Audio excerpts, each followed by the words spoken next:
Hello everyone, আসসালামু আলাইকুম। দেশ এবং দেশের বাইরে থেকে যারা আমার এই ভিডিওটা দেখছেন সবাইকে আন্তরিক শুভেচ্ছা, অভিনন্দন। আশা করি সবাই ভালো আছেন। আজকে আমি অবস্থান করছি ফরিদপুর জেলার বোয়ালমারী থানার 2 নং সাহিত্য ইউনিয়নের কাদিরদি হাটে। কাদিরদি সপ্তাহে 2 দিন হাট বসে, সোমবার এবং বৃহস্পতিবার। আজকে আমি কিন্তু সোমবার হাটে আছি। আমার সামনে দেখতেছেন খুব সুন্দর কালারফুল ভালো মানের পেঁয়াজ, শুকনা পেঁয়াজ।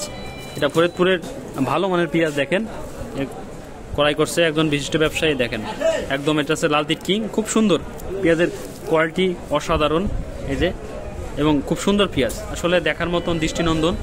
তার সরাসরি চলে যাব বিশিষ্ট ব্যবসায়ী তার কাছে, তার মুখ থেকে আজকে জানবো পেঁয়াজটা কী দরে বিক্রি হলো কাদিরদি বাজারে। আশা করি ভিডিওটা কন্টিনিউ করবেন। দাদা আদাব। আদাব ভাই, কেমন আছেন?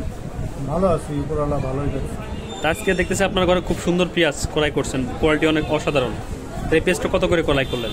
এই পেঁয়াজটা আজকে সাধারণত সকালের দিকে একটু বাজার বেশি ছিল, 1950-60 টাকা, এখন 1800 টাকা যাচ্ছে। 1850 থেকে 1900 এটা বাজার। তা বাজারটা তো হঠাৎ করে কমে গেছে। এখন আমদানির কারণে অতিরিক্ত আমদানি, কৃষকের পেঁয়াজ ছাড়া তো আর নাই গেছে। আচ্ছা, কৃষক এখন পেঁয়াজি বিক্রি করছে, এই জন্য আমাদের অঞ্চলটায় পেঁয়াজি প্রধান পণ্য। অন্য হাটে কিন্তু আজকে 2021 টাকা গেছে, কিন্তু আপনাদের হাটে বললেন যে আজকে 1800 থেকে। আসলে 2100 টাকা আমরা তো বিশেষ করে ঢাকা, কুমিল্লা, চিটাগাং মালগুলো পাঠাই, কিন্তু আমরা তো লস খাচ্ছি, প্রতি ট্রিপে আমাদের লস যাচ্ছে। এবং এই মালটা আমরা 50 টাকা, 52 টাকা, 51 টাকা বিক্রি করি পাইকারি দরে বিভিন্ন আড়তের মাধ্যমে। সেই হিসেবে খুচরা বাজারে তো অনেক দাম বেশি, কিন্তু আমরা তো দামটা পাই না, এবং আমরা দাম না পাওয়ার কারণে কৃষকও তো দামটা ঠিকমতো পাচ্ছে না।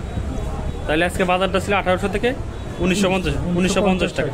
গত হাটের তুলনায় আজকে 1 থেকে 150 টাকা নাই, 150 টাকা কম। এবং অন্য জায়গায় বাজার কিন্তু চাপ, যেহেতু মাসের শেষ এখন, তাই না ভাই? 1 তারিখে হয়তো বাজারটা ভালো হইতে পারে, কারণ এখন হাতের টাকা পয়সা। 1 তারিখে ওইটা আমরা ভাবি ভালো হইতে পারে, কিছু কিছু সময় ভালো হয় না, কিছু কিছু সময় ভালো হয় না।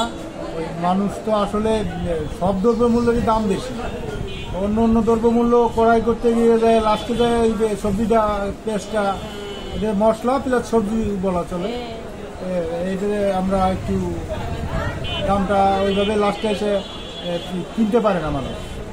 টাকাটা হয়তো মাস শেষে পায়, বেতনটা পায়, কিন্তু ও দিয়ে আর চলতে পারে না না। অনেকে এরকম চিন্তা ভাবনা বড় বড় যারা ব্যবসায়ী, আজকে আমি চট্টগ্রামের খাতুনগঞ্জ কথা বলছি, শ্যামবাজার ঢাকা কথা বলছি, ওরা যতটুকু বললো যে 1 তারিখে বাজারটা ভালো হতে পারে, এখনো শিওর না, কাঁচামাল কেউ বলতে পারে না।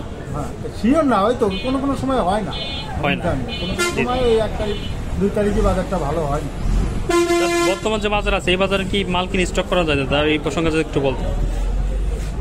কাঁচামাল তো এই বাজারে আমার মনে হয় মালে তো অনেক ঘাটতি, এখনো মাল 7-8 কেজি করে ঘাটতি হবে। এই মালটা যদি আষাঢ় শ্রাবণ মাসে কি ভাদ্র আশ্বিন মাসে বিক্রি করতে হয়, তাহলে এই মালটাও 8 কেজি প্লাস ঘাটতি হবে। সবকিছু হিসাব নিকাশ করে যারাই করবে, সবকিছু হিসাব নিকাশ করে করতে হবে। তো দাদা, অনেক ব্যস্ততার মধ্যে আমাদের একটু সময় দেওয়ার জন্য আপনাকে ধন্যবাদ। আদাব ভাই। তবে এই ছিল আজকে 22 এপ্রিল 2024 রোজ সোমবার কাদিরদি বাজার থেকে পেঁয়াজের আপডেট। তো সবাই ভালো থাকবেন, সুস্থ থাকবেন, দেখা হবে আবার অন্য কোনো ভিডিওতে। আসসালামু আলাইকুম।